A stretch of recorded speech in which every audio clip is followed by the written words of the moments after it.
안녕하세요. 이야기로 이해하는 수학의 원리, 수학으로 푸는 세상의 비밀의 MC 김수현입니다. 안녕하세요.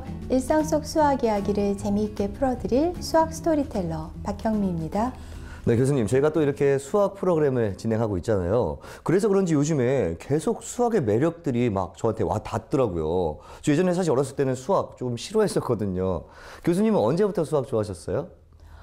글쎄요, 중고등학교 때 수학 문제 잘 안 풀릴 때도 있기는 했지만은 그래도 수학 문제 풀었을 때 어떤 성취감이 굉장히 크잖아요. 물론 뭐 다른 분야들도 모르는 상태에서 아는 상태가 되면은 정신적인 만족감을 느끼기는 했지만 수학 문제를 풀었을 때 지적 희열은 참 컸던 것 같아요. 그게 좀 구체적으로 직접적으로 와닿기도 했고요. 그러면서 수학 공부를 하게 됐는데 왜 물어보셨어요, 그거는? 오늘 준비한 주제가 바로 수학을 사랑한 판화가 애셔에 대한 이야기거든요. 그래서 한번 여쭤봤죠. 아주 재밌을 것 같은 주제인데요. 애셔는 본명이 모리츠 코르넬리우스 애셔예요. 그런데 외래어 표기법에 따르면은 에스허르라고도 하죠. 그리고 애셔는 1898년 네덜란드에서 태어났는데 초기에는 이탈리아를 여행하면서 자연 풍광도 그리고 그랬지만은 중기 이후에는 수학적 원리를 독창적인 방식으로 반영한 작품들을 내놓았어요. 그러면서 아주 사람들을 매료시키고 또 전 세계적인 명성을 얻기도 했죠. 맞아요. 제가 또 조사를 하다 보니까 이 애셔가 고등 수학 과정을 공식적으로 배운 적이 없다고 하더라고요. 그런데도 불구하고 수학적인 작품들이 많이 나왔다는 점에서 참 놀라웠던 것 같은데요. 수학도 아름다울 수 있다는 점을 몸소 표현한 이 애셔, 그의 작품 세계들을 통해서 다양한 수학적인 원리들을 한번 풀어보도록 하겠습니다. 그 전에 저희가 알아봐야 될 것이 있죠. 바로 어떻게 하다가 애셔가 수학을 사랑했는지겠죠. 화면으로 한번 만나보도록 하겠습니다. 스페인의 그라나다에 위치한 세계적인 이슬람 건축물 알람브라 궁전. 1922년 이탈리아와 스페인을 여행하던 애셔는 우연히 알람브라 궁전을 방문하게 되는데요. 궁전의 벽과 바닥 그리고 천장을 채운 모자이크 무늬는 애셔에게 엄청난 충격을 안겨줬죠. 후에 애셔는 알람브라 궁전이 그에게 풍부한 예술적 영감을 제공한 원천이 됐다고 회고했습니다. 그를 매료한 무늬는 반복되는 기하학적인 무늬였는데요. 이를 테셀레이션이라 부릅니다. 이는 살을 뜻하는 라틴어 테셀라에서 유래됐는데 고대 로마인들이 모자이크에 사용했던 작은 정사각형 모양의 타일을 의미하죠. 이후 애셔가 테셀레이션 작품에 몰두하게 된 것도 이 알람브라 궁전의 영향이 지대했다고 볼 수 있는데요. 예술과 수학을 융합해 만든 애셔의 테셀레이션 작품들. 그 아름다움의 수학적 비밀은 무엇일까요? 원래 이 애셔가 풍경화나 인물화를 주로 그렸잖아요. 그런데 이렇게 창조적인 작품 세계를 구축하는 데는 그런 또 계기가 있었군요. 예, 이 알람브라 궁전에서 창작의 영감을 얻은 것은 애셔뿐이 아니라 스페인의 음악가 타레가라는 사람도 있는데요. 혹시 수현 씨 알람브라 궁전의 추억이라는 기타곡 아세요? 알죠. 아주 주옥 같은 곡인데요. 잠깐 같이 들어볼까요? 다시 들어도 참 좋습니다. 어린 시절에 기타 연습 같이 막 하고 막 그랬었거든요. 이 아련한 선율이 마음을 콕콕 찌르는 것 같아요. 참 좋은 노래인 것 같습니다. 사실 근데 이렇게 기타도 뭐 유명하긴 했지만 더 유명했던 것이 바로 그 모자이크 무늬였어요. 그렇죠? 그렇죠. 알람브라 궁전은 이슬람 궁전이잖아요. 그런데 이슬람교에서는 마호멧 이외의 우상 숭배를 철저하게 금지했고 또 이 궁전의 벽이나 천장을 장식할 때 인물이나 동물들을 철저하게 배제했어요. 그러니까는 어떤 기하학적인 무늬로 장식을 할 수밖에 없었죠. 생각을 해보면 뭐 불교 사찰 가보면은 뭐 사천왕도 그려 있고 하잖아요. 또 성당에도 마리아나 뭐 예수의 사도들이 그려 있고. 근데 이제 그런 게 가능하지 않다면은 기하학적인 아라베스크 패턴으로 갈 수밖에는 없죠. 네, 그렇군요. 그래서 이 현대 디자이너들도 아이디어를 얻기 위해서 이 알람브라를 찾는다고 들었어요. 예, 어느 명품 브랜드는 새로운 상품을 구상할 때 디자이너를 알람브라 궁전에 출장을 보낸다는 이야기가 나올 정도로 많은 예술적인 영감, 디자인의 아이디어를 제공하는 것이 알람브라 궁전이죠. 그래서 애셔도 알람브라 궁전을 방문해서 거기에 매료되었고 그 다음에 이제 다시 방문을 하기까지 했어요. 그러면서 이 애셔가 테셀레이션이라는 것을 미술의 한 장르로 정착시키는 그런 계기가 되기도 했죠. 아, 지금 말씀하신 테셀레이션, 그게 정확하게 무엇인지 잘 모르는 분들 많거든요. 한번 설명을 해주시죠. 테셀레이션이라는 것은 여러 가지 그 도형을 이용해서 평면이나 공간을 빈틈없이, 그렇지만 포개짐도 없이 완벽하게 채우는 것을 말하는데요. 네. 어렵게 생각할 거 없이 우리 거리의 보도블록, 네. 또 욕실에 있는 타일, 그 다음에 뭐 벌집의 허니콤 구조, 이런 데서 찾아볼 수가 있죠. 아, 이 테셀레이션이 우리 전통 문양에도 나타난다 이렇게 들었어요. 맞나요? 예, 우리 전통 조각보드 보면 테셀레이션이라고 할 수 있고요. 네. 그 다음에 경복궁에서 왕비가 거처하던 교태전을 둘러싼 네. 꽃담에서도 테셀레이션을 발견할 수가 있어요. 네. 근데 이 테셀레이션 외래어 말고 순 우리말로는 쪽매 맞춤이라고 하는데 어감이 참 좋죠. 아, 쪽매 맞춤. 이름도 참 이쁘고요. 저희가 지금 말씀을 나누고 있는 이런 내용과 또 딱 맞아 떨어진다 이런 생각이 드는데 확실히 이렇게 틈이 없이 또 포개짐 없이 이렇게 평면을 채울 수 있다는 점에서 경제적인 그런 디자인이 아닐까 하는 생각도 듭니다. 예, 도형을 평면으로 채우는 방법 중에서 가장 간단한 것은 한 가지 정다각형을 이용하는 것인데요. 네. 그것을 레귤러 타일링, 정규 타일링이라고 해요. 네. 근데 우리 이전에 이것에 대해서 잠깐 우리 프로에서 다뤄본 적이 있는데 네. 기억나시죠? 아, 제가 또 한 번 배운 건 까먹지 않는 그런 스타일이거든요. 평면을 정다각형으로 채울 때 그 꼭지점에서 만난 내각의 합이 360도다 이거잖아요. 따라서 이 테셀레이션이 가능한 그런 도형이 나와 있는 정삼각형, 정사각형, 정육각형이 되는 거죠. 그렇죠. 이 세 가지가 가능한데 네. 그 중에서도 정육각형이 가장 이제 경제적인 방식이다. 네. 왜냐하면 그걸 만드는데 드는 재료를 최소화할 수 있기 때문에. 근데 이 정육각형 구조, 벌집에서 찾아볼 수 있는 허니콤 구조는 네. 그래핀이라고 하는 소재에서도 발견이 되는데요.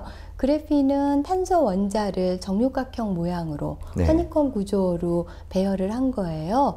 근데 이 그래핀은 전기 전도성도 굉장히 높고 또 가볍고 견고하고 게다가 이게 휘어지고 이렇게 구부러질 수까지 있는 거예요. 네. 그래서 이거를 연구했던 과학자들이 2010년에 노벨 물리학상을 받기도 했고요. 네. 최근에는 우리나라 연구진들이 이 그래핀을 대량 생산하는 기술을 개발하기도 했습니다. 아, 맞아요. 이렇게 컴퓨터를 반으로 접을 수도 있고, 그리고 뭐 입고 다닐 수도 있고, 시계처럼 손목에 두를 수도 있고, 막 그렇다고 해서 굉장히 화제가 됐다는 얘기를 들었는데, 근데 이렇게 단순한 구조잖아요. 하나의 도형으로 만들어진 거. 이렇게 말고 좀 더 화려하고 좀 다양한 무늬로 만들 수 있는 그런 배열법은 없을까요? 그렇죠. 한 가지 정다각형으로 하는 게 좀 지루하다 싶으면은 약간 그럴 수 있죠. 두 가지 이상의 정다각형을 이용하는 방법도 있는데 네. 그것은 아르키메데스 타일링이라고 해요. 네. 이 아르키메데스 타일링은 두 가지 이상의 정다각형을 반복적으로 배열하되 각 꼭지점에 모이는 정다각형의 종류나 개수는 일정해야 돼요. 네. 그러면 지금 가장 왼쪽 거를 보실까요? 한 꼭지점을 기준으로 생각을 해보면은 하늘색 정사각형이 있고요. 네. 그 다음에 보라색 정팔각형, 네. 그리고 연보라색 정팔각형이 있죠. 어느 꼭지점을 봐도 정사각형, 정팔각형, 정팔각형이 모여 있어요. 네. 그래서 이거는 488 구조의 아르키메데스 타일링이라고 할 수가 네. 있고요. 이 가운데 거를 보시면은 이제 정삼각형이 있고 사실 어찌 보면 원 같아 보이기는 하지만은 정십이각형들이에요. 네. 그래서 정삼각형, 정십이각형, 정십이각형이 모여 있는 그런 구조가 되고요. 네. 이 오른쪽 거는 어떻게 이름을 붙이면 될까요? 아, 보니까 밑에 나와 있는 숫자가 또 이렇게 이 답이네요. 정사각형, 정육각형, 정십이각형 해서 4, 6, 12 이런 패턴이 되겠네요.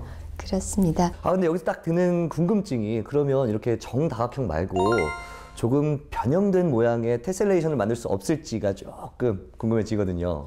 예, 그것이 바로 애셔의 테셀레이션인데요. 네.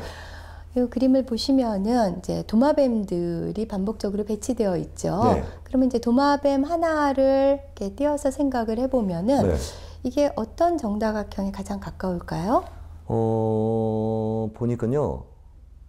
아, 이게 약간 이렇게 정육각형이라고 해야 될까요? 예. 이런 모양하고 비슷하네요. 맞아요. 그럼 정육각형을 이제 기본으로 해서 시작을 하면 되는데요. 네. 그 정육각형을 그리고 그다음에 정육각형의 중심으로부터 이제 6개로 등분할을 하고요. 그리고 나서 이 정육각형의 경계를 기준으로 해서 바깥으로 튀어나온 부분, 그다음에 안으로 들어간 부분을 이렇게 비교해 보면은 완전히 합동이 되는데요. 즉 크기와 모양이 같은데요. 그 바깥으로 튀어나온 부분을 회전 이동시키면은 네. 안으로 들어간 부분이 돼요. 네. 그러면서 이제 하나의 도마뱀을 만들어 놓고 그 도마뱀을 적당하게 이동시키면서 이 작품을 완성한 거죠. 네, 이렇게 모양을 조금 변형시키니까 다양한 무늬들이 나오는 것 같은데, 그럼 또 다른 테셀레이션 어떤 것이 있을까요? 테셀레이션을 만드는 방법은 여러 가지인데요. 네. 우선 어떤 특정한 모양을 한 점을 중심으로 해서 돌리는 회전이동, 네. 그다음에 일정한 거리만큼 이동시키는 평행이동, 그다음에 거울에 비추어 본 것처럼 반사시키는 대칭이동, 그리고 대칭이동과 평행이동을 결합시킨 미끄러진 반사, 이렇게 4가지 방법이 있습니다. 네. 그럼 그런 방법을 이용해서 만든 테셀레이션 한번 보실까요? 네. 와. 자, 이 왼쪽 거를 보시면은요, 지금 이제 조개 껍질을 회전 이동시켰죠. 네, 이렇게요. 근데 몇 도씩 회전 이동시킨 걸까요? 지금 90도씩 이렇게 이동을 시켰죠? 그렇죠. 보면? 네 예. 번을 통해서 360도를 맞췄으니까요. 네. 또 소라 껍질도 있죠. 네, 여기 소라 껍질이요. 그것도 역시 90도씩 회전 이동을 시켰고요. 그리고 조개 껍질하고 소라 껍질 사이에 모양이 저 불가사리 같죠? 와, 저 정말 몰랐어요. 전 이 2가지만 보고 있었거든요. 신기하네요. 그 불가사리도 또 90도씩 회전 이동을 시켰고요. 네. 자, 이 오른쪽 그림 보시면은 흰색 사람하고 검은색 사람하고 있는데요. 네. 이 작품의 제목은 페시미스트와 옵티미스트. 그러니까 비관론자와 낙관론자인데요. 네. 아무래도 흰색 사람이 낙관론자로 보이기는 하죠. 그러면 일단 요 줄이 어떻게 만들어졌는지 생각을 해보면은 한 그 사람을 평행이동시켰죠. 네. 그 다음에 그 아래나 윗줄을 만들려면은 대칭 이동을 시킨 다음에 또 평행 이동을 시켰어요. 즉 미끄러진 반사를 이용한 거죠. 네. 그렇게 해서 흰색 사람 만들고 나머지 부분에 검은색 사람을 넣은 그런 테셀레이션이 되겠습니다. 네, 이처럼 애셔는 수학의 힘을 빌려서 창의성과 또 예술성을 도형에 불어넣었고, 그로 인해서 이렇게 다양한 테셀레이션을 만들 수가 있었잖아요. 다양한 이런 테셀레이션을 만들었던 것들 중에서 극대화된 작품이 있다고 해서 준비를 해봤습니다. 한번 다 같이 감상해 볼까요? 1940년 발표한 애셔의 작품 변형2의 높이는 20cm밖에 안 되지만 길이는 4m로 애셔의 작품 중 가장 깁니다. 그림은 변형이란 글자로 시작해 선으로, 선은 사각형으로, 사각형은 도마뱀으로 끊임없이 변화합니다. 그는 이 작품을 통해 정다각형을 동물, 새, 거물 등 다양한 형태로 변형시키는 테셀레이션의 극치를 보여줬는데요. 이를 통해 애셔는 놀랄만치 아름다운 패턴을 만들어냈습니다. 애셔의 또 다른 작품인 생명의 경로. 이 작품은 지금까지 본 그의 다른 테셀레이션 작품과는 좀 다른 모습을 보이는데요. 정사각형 2개를 가지고 하나를 45도로 회전한 후 두 도형을 기본으로 두 종류의 물고기가 중심을 향해 한없이 헤엄치는 모습이죠. 이 그림은 지금까지 봤던 거랑 좀 다른 게, 지금까지 봤던 것들은 일정한 모양이었잖아요. 근데 이건 조금씩 축소된 거나 좀 확대된다, 이렇게 볼 수가 있겠네요. 그렇죠. 다른 애셔의 작품들은 이제 정사각형이나 직사각형 모양으로 전체가 되어 있고, 네. 그게 동일한 모양이 반복됐잖아요. 그런데 이거는 이제 안으로 들어가면서 축소되고 바깥으로 나오면서 확대되는 그런 닮은 변환을 이용한 거죠. 네. 이 생명의 경로라는 이 작품도 유명하지만 또 다른 유명한 작품이 있어요. 네. 이런 방식으로 된, 보실까요? 네. 자, 수현 씨, 여기서 뭐가 보이세요? 저는 기도하는 천사, 여기 하얀색 이거 보이는데요. 아, 예. 흰색은 지금 천사들이고요. 네. 검은색은 뭐죠? 박쥐, 뭐 악마 뭐 그런 건가요? 그렇죠. 네. 이 작품의 제목은 천사와 악마예요. 네. 혹은 천국과 지옥이라고도 하는데, 이거를 천사를 먼저 보는 분도 있고 악마를 먼저 보는 분도 있는데, 네. 수현 씨는 천사를 먼저 보셨으니까 아무래도 순백의 마음을 가지신 것 같으네요. 제 마음을 딱 보셨다 이렇게 말씀드릴 수가 있겠습니다. 네. 예, 이 작품은 아까 생명의 경로와 달리 중심으로 갈수록 커지죠. 네. 그러니까 생명의 경로에서는 중앙으로 갈수록 작아지는 거였는데 이제 그런 측면에서 조금 다르기도 하고요. 이거는 쌍곡면에서를 나타낸 것인데요. 그 쌍곡면을 구현하는 것이 비유클리드 기하학의 쌍곡기하학이죠. 네. 그리고 이 작품을 지금 천사와 악마라고 말씀드렸는데 사실은 원극한이라는 그런 시리즈 중에서 하나예요. 네. 이 4개의 원극한이 있는데 이 4번째 작품이 되는 거죠. 확실히 애셔의 작품은 보면 볼수록 신기하고 참 재미있는 것 같습니다. 이처럼 예로부터 우리 사람들은 본능적으로 이 반복과 재생의 패턴을 또 보면서 아름다움을 느끼고 좀 사랑을 느꼈던 것 같은데 수학적 소재를 할 수 있는 테셀레이션을 예술적 경지로 만든 애셔. 정말 어떤 작품들이 또 나올지 굉장히 기대가 됩니다. 다음 작품도 한번 만나보도록 할까요?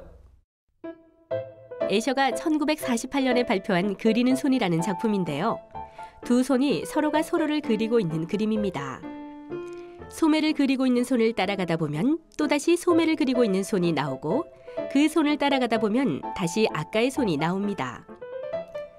이처럼 무한히 순환하는 손은 흡사 메비우스의 띠를 떠올리게 하는데요.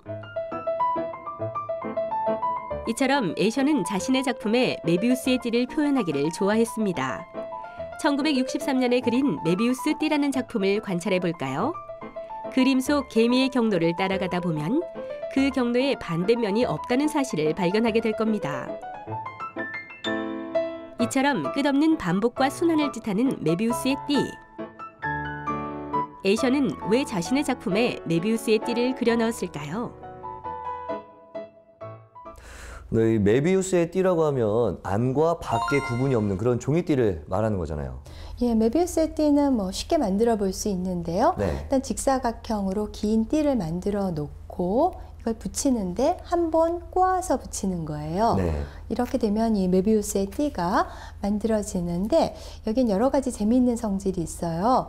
우선 한 면에서 시작을 해서 한번 펜으로 쭉 선을 그어 볼까요? 네. 쭉 가게 되면은 보통은 이제 한쪽 면에만 그렇죠. 안쪽이나 바깥쪽 면에만 그어지는데 사실 쭉 다 돌아서 안팎을 다 돌아서 끝나게 되죠. 정말 신기합니다. 누가 이런 어떤 띠를 발명해 냈을까요? 놀랍네요. 이게 메비우스의 띠니까는요. 아무래도 메비우스라는 사람하고 관련되지 않을까 하는 생각이 네. 드는데 맞습니다. 1858년 독일의 수학자였던 메비우스가 생각해낸 것이 이 띠인데요. 이게 무슨 재미있는 놀잇감으로 보이기는 하는데 실제로는 수학에 있어서 위상수학이라고 하는 네. 분야의 연구를 촉진시킨 그런 수학적인 대상이 되겠습니다. 네, 그렇다면 이 메비우스의 띠가 일상생활에서 활용될 수 있는 방법들도 있을까요? 예. 네. 컨베이어 벨트를 보면은 이 메비우스 띠로 되어 있는데요. 네. 그렇게 메비우스 띠 방식으로 거는 이유는 그냥 걸었을 경우에는 이게 빠지기가 쉽잖아요. 네. 그런데 이제 한번 꼬아서 걸게 되면은 그 컨베이어 벨트가 잘 빠지지도 않고요. 무엇보다 또 어떤 장점이 있냐 하면은 이 벨트가 균등하게 마모되는 거예요. 네. 우리 아까 알아보았듯이 메비우스 띠에서는 한쪽 면에 이렇게 선을 긋기 시작하면은 안팎을 다 그렇죠. 그리면서 끝나게 되잖아요. 네. 그러니까 그 방식으로 벨트를 작동시키면은 안팎이 골고루 마모가 되니까 수명이 길어지겠죠. 그렇군요. 저도 생각난 게 있어요. 우리 몸에도 이 메비우스의 띠가 있잖아요. DNA 나선형 구조. 그렇죠. 네. 이중 나선 구조가 메비우스 띠랑 비슷하죠. 네. 근데 이 DNA에서는 그 꼬여 있는 횟수가 DNA의 종류나 길이에 따라 좀씩 달라지긴 하지만 기본적으로는 메비우스 띠랑 유사한 구조라고 할 수가 있습니다. 생각보다 우리 생활에 많이 사용이 되고 있었군요. 근데 궁금해지는 게 그러면 애셔는 왜 자기 작품에 이 메비우스의 띠를 그려 넣었을까요? 글쎄요. 이 메비우스 띠를 구현한 이유는 아무래도 어떤 순간을 영원으로 보내고 싶은, 왜냐하면 메비우스 띠에서는 끊임없이 그 반복이 되잖아요. 그러니까 그런 순간을 영원으로 보낸다, 혹은 뭐 자신의 작품이 뭐 영원히 그 길이 남았으면 하는 생각 이런 걸 혹시 담아내진 않았을까요? 아, 그러고 보니까 저도 읽었던 기억이 나는 게 그 조세희 작가였나요? 1970에서 80년대 활동을 많이 했던 조세희 작가가 썼던 그 난장이가 쏘아 올린 작은 공. 거기 첫 번째가 메비우스의 띠잖아요. 예, 맞아요. 이 조세희 씨의 아주 유명한 소설, 우리 흔히 난쏘공이라고 이제 짧게 불렀었는데요. 네. 이거는 12개의 작품으로 이루어진 연작 소설이죠. 그 중에서 첫 번째가 메비우스의 띠였고요. 네. 이 메비우스의 띠에서는 우리가 아까도 알아봤듯이 안팎의 구분이 없잖아요. 그런데 이 소설에서 나타내고자 한 바는 가해자가 피해자가 되고 또 피해자가 가해자가 되는, 뭐 일방적으로 누가 가해자고 피해자가 아니라 그렇게 얽힐 수밖에 없는 중층적인 의미를 드러내는 그걸 은유하는 도구로서 메비우스의 띠가 등장했던 것 같습니다. 네, 맞습니다. 제가 기억하기로도 그 빈부격차 없는 평등한 사회에 대한 어떤 갈망, 그런 게 담겨 있었던 것 같은데, 제가 듣기로는 얼마 전에 영국 과학자들에 의해서 이 메비우스의 띠의 비밀이 풀렸다고 하더라고요. 예, 2007년 영국의 과학자들이 메비우스 띠와 관련된 상당 부분들을 밝혀냈는데요. 이들은 그 직선이 움직일 때 생기는 곡면, 그걸 가전면이라고 하는데요. 네. 그러니까 전개가 가능한 면이다 해서 가전면이라고 하는데, 이걸 이용해서 메비우스 띠에서 그 꼬여진 부분의 에너지 밀도가 높고 평평한 부분의 밀도가 낮다는 것을 알아냈어요. 그런데 이 원리는 나노테크놀로지, 그 다음에 또 뭐 신약 개발 이런 데까지도 광범위하게 활용될 수 있다고 하네요. 네, 결국 난제였던 이 메비우스의 띠 비밀도 수학이 풀어냈군요. 사실 이 흥미로운 예술가의 작품인 줄만 알았던 이런 메비우스의 띠가 우리 생활 속에도 많이 활용되고 있고, 또 이 비밀이 풀림으로써 다양한 첨단 산업에 활용될 수 있다고 하니까 너무나 신기하고 재미있는 것 같습니다. 지금까지 애셔의 작품 속에서 만나본 수학이었는데요. 애셔 외에도 다양한 예술가들이 이 수학 속에서 소재를 찾고 있습니다. 소설은 물론 영화, 심지어는 수학자가 범죄 사건을 해결하는 작품도 있는데요. 이처럼 수학이 다양한 이야기의 중심 주제로 많은 예술가들의 사랑을 받는다는 것이 참 흥미롭습니다. 여러분들도 지금부터 수학을 사랑한 예술가들의 작품을 통해서 좀 더 쉽고 재밌게 수학을 접해보는 건 어떨까요? 오늘은 여기서 인사를 드리고요. 다음 주에 다시 만나 뵙도록 하겠습니다.